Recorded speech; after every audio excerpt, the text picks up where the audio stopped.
Good morning, Bucknutters. Welcome to the Bucknuts Morning 5 here on Friday, July 8th, 2022. I am Dave Biddle. I'm very happy to be joined by Jonah Booker for his usual Friday visit. A lot to get into. Let's start with in less than an hour. So those of you that are not watching or listening to the live broadcast, by the time you are listening to the show, this might be official. But three-star offensive lineman Miles Walker will make his announcement at 11 a.m. Eastern today. All signs point to him being a Buckeye. J-Book, people might say, okay, kid from Connecticut, number 38 offensive tackle in the country. What are the Buckeyes doing here? But you got to look at the offer list. I mean, Texas A&M really wanted him. Penn State really wanted him. He took visits to those schools and others.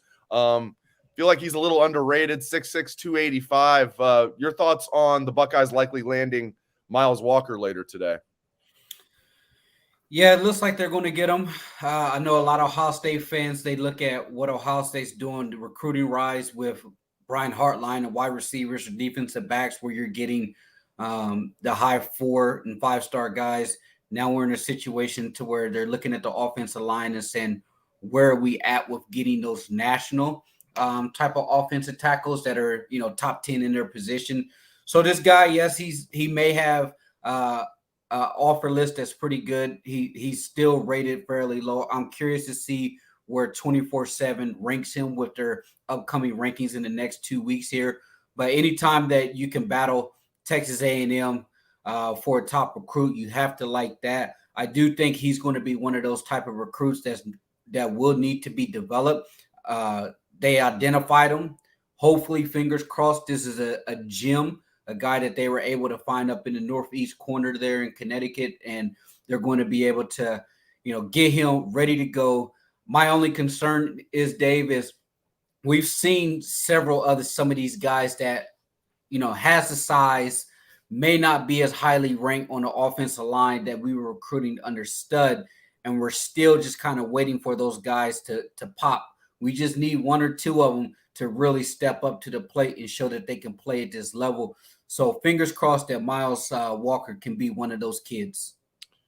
All right, so where are you at right now on Justin Frye as a recruiter? Early somewhat in his tenure, maybe not even that early depending on who you talk to anymore after a few months. But got here in January. I think he's going to do a great job with the offensive line. Got the 3 Ohio kids. I think it's fortunate for Ohio State that 3 of the top 5 players in the state of Ohio for 2023 are offensive linemen, and they landed all of them. Not likely to land Miles Walker. They want to get one more. I know we need to see when the dust settles for early signing period, but right now, where are you at with Justin Frye as a recruiter? Are you confident in him or not so much? It's tough right now, Dave. I mean, because there's one segment of the fan base that says you need to give him at least 1 year to see what he can do as the position coach. But then you also have the defensive coaches who've only been here for a year and they're crushing it. And the reason I say that is because the defensive side of the football has been historically bad for the last 2 years. And because of that, you would think that the defensive coaching staff will have a much harder time being able to recruit on that side of the football, especially being new to the staff. But that's not the case. You're seeing an excellent defensive back class. It looks like they're going to hit at some of the linebackers that they've been targeting. So even though you're coming off historically bad defense, they're still recruiting at a high level on that side of the football. Yeah, the offensive line last year under Stud didn't play up to its potential, but we're not very far removed where we had a rushing attack that ran for 3,000 and a passing attack for 4,000. So it's not like Ohio State offensive line has been historically bad. It's still going to be operating in Ryan Day's offense. So it's kind of puzzling to see Justin Frye kind of struggle with some of his top targets. I know the kid that they had from overseas, offensive tackle, there's some smoke coming that he may be leaning towards Alabama. And if that's the case, that could be another big time miss for Justin Frye.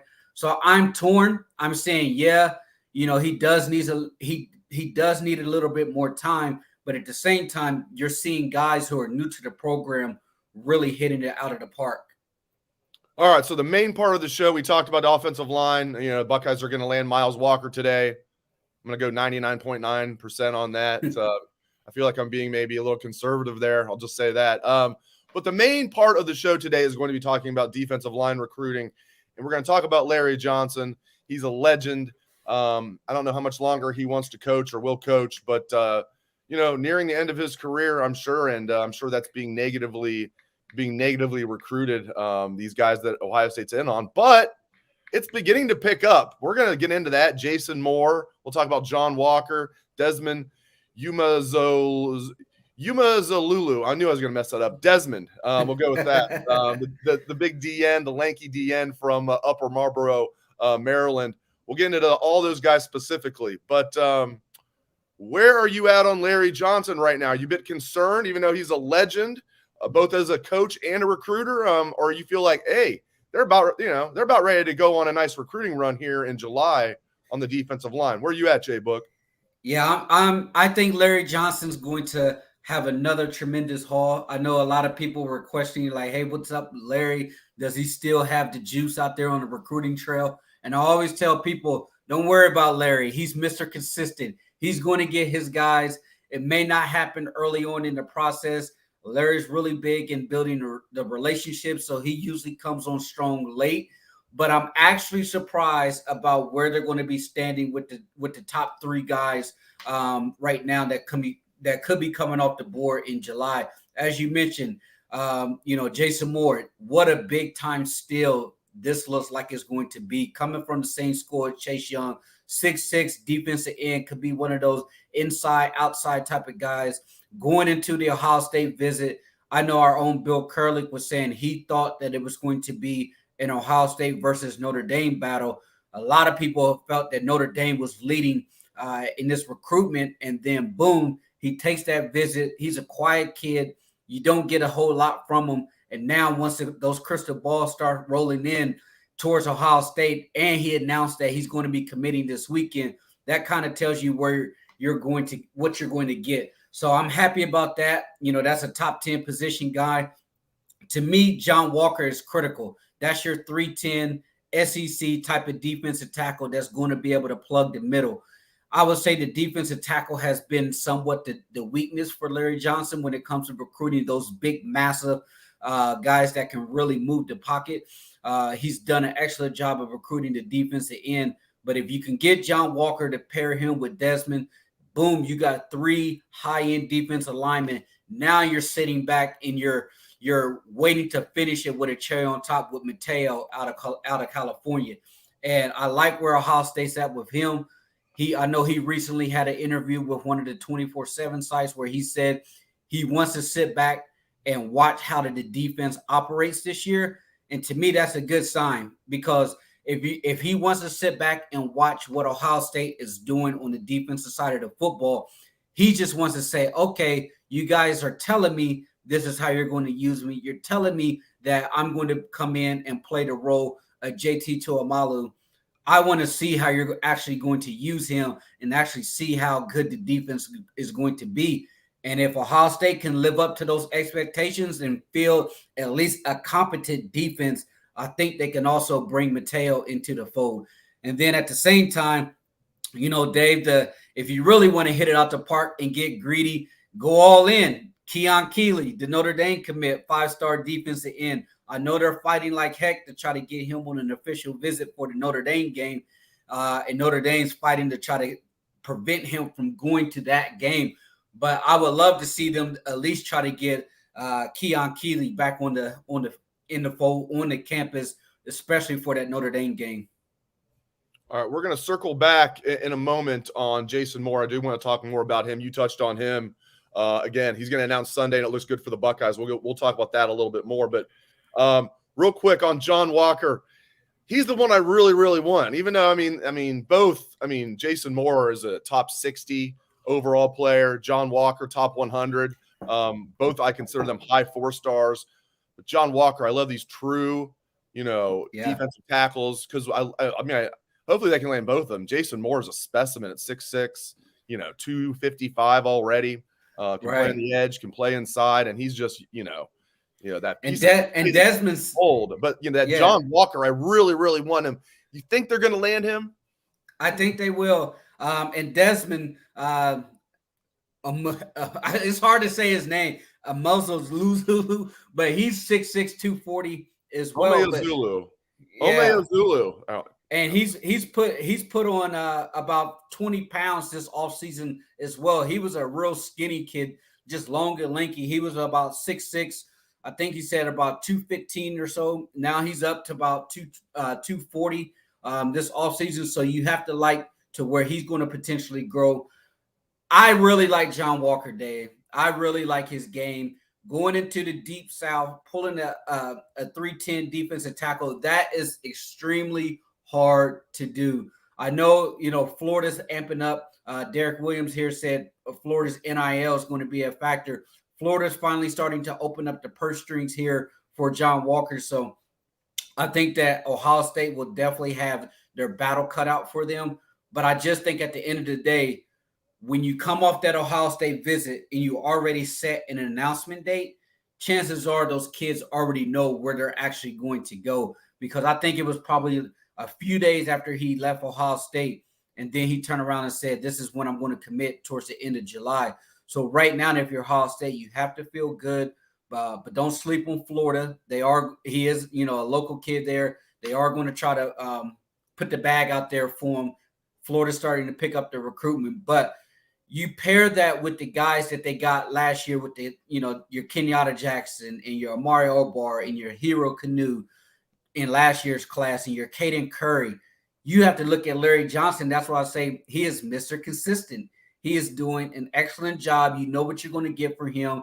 And if he can go in there, finish with Desmond, finish with Jason Moore, do what he does best in the DMV area, that's all you can ask for from Larry Johnson while we sit and wait and try to hit it out the park with your five-star guys in Mateo and Keeley. All right, as promised, real quick, I want to circle back on Jason Moore. It's huge. I mean, he's going to announce on Sunday. All signs are pointing to the Buckeyes. I mean, he had a lot of big boys that wanted him. One of the top players in the nation, again, knocking on the door to be a top 50 overall player in the country, the number 5 defensive lineman in the country. Again, 6'6", 255 pounds, an absolute specimen. Gonna announce on Sunday a young man from Chase Young's high school, DeMatha Catholic, there in the DC area. So again, I mean, as somebody said earlier in the comments, Geo did it. I don't want to screw up a longtime Bucknutters username. Geodit pointed out, hey, Larry Johnson's the reason that they're going to land this young man on Sunday. So now I'm sure there's other reasons as well, but Jason Moore, is probably going to be a Buckeye largely because of Larry Johnson. Maybe Larry Johnson's telling him, hey, I'm at least going to be here for 2 more years. Who knows, or longer. Just your thoughts on Buckeyes probably landing Jason Moore on Sunday. I definitely think that's a lot, but how big are these defensive linemen nowadays, Dave? I mean, right. You're talking about a pair of 6'6" defensive ends there, a 310-pound defensive tackle, and you look at Mateo, he's 6'4", 255, and he's on the smaller end of those guys. So I think if Ohio State can just kind of keep Larry as long as possible, just give him that lifetime contract until he's ready to retire. As you mentioned, Ohio State will always get negative recruited when it comes to the defensive line. Other schools saying Larry's only going to be there for so long. But I think that as long as Larry's happy, and we did a post on the boarding house, coming out of winter ball, and a lot of indication was Larry was energized. He really liked what Jim Knowles was bringing to the table. It was a stressful situation under Combs and the defense not performing up to the expectations those previous 2 years. But having a grizzled veteran back there and Jim Knowles and the excitement that the defense is going to bring to the table, I think it really rejuvenated Larry. I think that it was a situation this past offseason. There were a lot of questions if Larry was going to retire. There was some smoke that said that he may hang it up. But I think just bringing in those guys on the defensive side of football has really rejuvenated him. All right, and we did touch on this, but our guy Desmond, as we'll call him, looks like he's going to be a Buckeye. So let me clear this off of here. Yeah, he's saying Geo is commenting that Jason Moore's a great kid from a great family. We are assuming that you know him personally, Gio did, so that's pretty cool. He said he's the type of young man that all Buckeye fans would want to be a Buckeye, so that's great to hear. As we mentioned, again, the Buckeyes are the leader for another 4-star in Desmond Umeozulu. Oh, I started getting cocky there. Umeozulu. Desmond, 4-star from Upper Marlboro, Maryland. Looks like he's going to be a Buckeye. So this July could be the month of defensive lineman for the Buckeyes in the 2023 class, and we are here for it. Larry Johnson's going to be like, how you like me now? Don't count out the legend. All right, let's get into this. We've had a lot of users comment about conference expansion. One person said, J-Books commented a lot on this. So open-ended question. Let's try and just look in the crystal ball, like maybe what's next in conference expansion. What do you think Notre Dame's end game is? And what do you think the end games are for the Big Ten and the SEC, J-Book? I mean, there's so many reports out there, Dave. It's hard to know what is real, what is not. But to me, personally, I understand where the Big Ten is saying Oregon and Washington may not bring as much revenue to the pot that they're looking for as Notre Dame. But to me, if Notre Dame wants in, fine. But you're not going to come in here with a sweetheart deal. Right. There's no type of special treatment for Notre Dame. The Big Ten has thrived because Ohio State makes the exact same amount as Rutgers. Ohio State makes the exact same amount as Maryland. If Ohio State really wanted to flex their muscles, they could have, acted like Texas and got out of line and said, we demand more, for the simple fact that Ohio State has carried the conference for so many years. So to me, I think if Notre Dame wants to come in, you're going to have to fall in line with everybody else. You're going to get the same amount of money as Rutgers. You're going to get the same amount of money as USC. There's no special treatment. And I think at the end of the day, Big Ten has to leverage, Dave, because if we're truly going to a 2-team conference here and ACC schools are looking to potentially join the SEC, that's going to back Notre Dame into an actual corner. I know there's some talk about Big 12 really trying to go after the 2 Arizona schools, Utah, Colorado, Washington, Oregon. I think it would be a strategic mistake letting Oregon go to the Big 12. I think Oregon's football branding actually has something to contribute, especially with Phil Knight. So I can see where they say, hey, Oregon may not bring a whole lot to the table, but I don't think the Big Ten is going to stop at 16 teams. Give me Oregon. And then at that point, leave the door open for Notre Dame to come on in. But the question, I can see a situation where Notre Dame says, hey, we're not going to come unless you bring Stanford or somebody like that. And the NBC money is peanuts compared to what the Big Ten could be making. I mean, what's Notre Dame deal like $35-38 million is set to expire. And then the Big Ten teams are going to be making $100+ million every year as that continues to escalate. But I wouldn't mind seeing them go down south, Dave, maybe go get a North Carolina, maybe try to get someone in the south so that you can just kind of get some more eyeballs down there in that southern region. Here's my thing on it. Like in a perfect world, I would say, Big Ten just stay at 16, SEC stay at 16, everybody chill out. Obviously there's going to be some type of deal where now the Big 12 actually has some, they're actually in a solid place right now because nobody wants anybody in the Big 12, including the 4 teams are about ready to add. So then they're in a place of power because now they can maybe add some of the schools in the Pac-12, assuming the Pac-12 dissolves.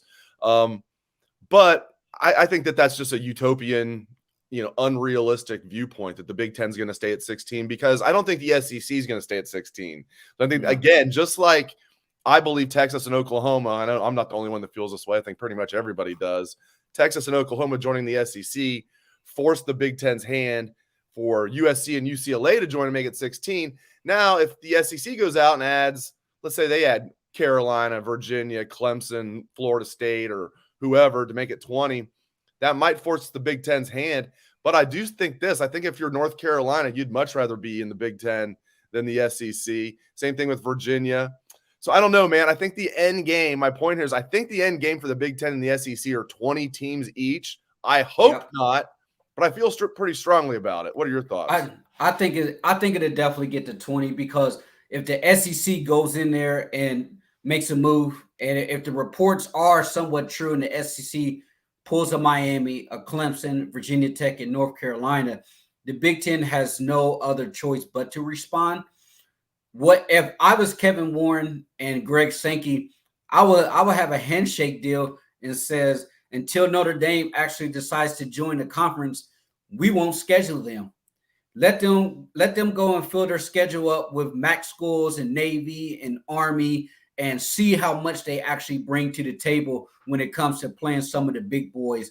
And if you're on a playoff committee, also make it mandatory to where you get an automatic bid for winning your conference. So now if you're Notre Dame, what incentive do you have for not joining an actual conference? And I was listening to the Heather Dinich on the ESPN college football podcast, and she talked to the athletic director Swarbrick over at Notre Dame, and he laid out 3 points that he thought will force Notre Dame to join the conference. The first one was TV rights. If for whatever reason their deal with NBC goes up in the smokes, come 2024, 2025, then that can force their hand.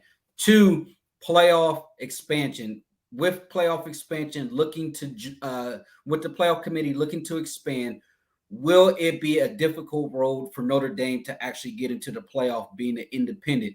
That's to be determined, because if you're talking about having automatic bids, if you win your conference, that's less opportunities for Notre Dame. And 3, if the financial value was so significant that it forces Notre Dame's hand. So if you're talking about, like as I mentioned earlier, a school like Rutgers making $70 million more than Notre Dame, then that could be a situation to where it forces their hand. And then there's also the aspect of it of most athletic departments are separate from the university when it comes to their budget. So if you're Ohio State, you're completely separate than the actual university when it comes to your budgeting purposes. It's different at Notre Dame. The athletic department and this university are all rolled in together. There are some reports starting to trickle out that the athletic program is costing the university more money than what they were expecting, meaning that the university is losing more money because of the Notre Dame athletic department. And that may be one of the backdrops that forces Notre Dame to say, why would we leave $70 million of money on the table every year? The math doesn't make sense. The ACC deal is going to get blown up if some of those teams decided to lose. And even if it doesn't get blown up, they're tied into 2035 and they're going to be making, half, if they're lucky, half of what the Big Ten and the SEC are making. So yeah, Notre Dame, you got your little puny NBC deal, and you're loyal to that. You may get a couple, $5 bills from the ACC conference, but you're not really making that big boy type of money that you could potentially make if you're in the Big Ten. Great insights as always from Jonah Booker. Really appreciate it, Jay Book. And thank you to all the listeners out there and viewers out there for tuning into the show. We appreciate that very much. Hope everyone has a great day and a great weekend.